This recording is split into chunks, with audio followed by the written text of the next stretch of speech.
Globalement, on a une caste de gens en France qui se charge de désinhiber le discours. C'est-à-dire de rendre des choses totalement inacceptables, immorales, inconcevables, de le faire passer dans le discours et de le rendre quelque part acceptable par le grand public.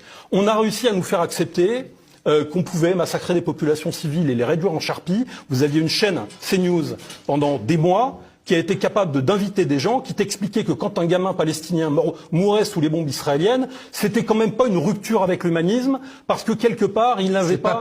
C'était pas pareil. On mourrait pas pareil à la vie. Voilà. Donc, il y a un processus de désinhibition du discours. Il a commencé en Israël. Il se poursuit dans l'administration américaine, c'est normal, courroie de transmission habituelle.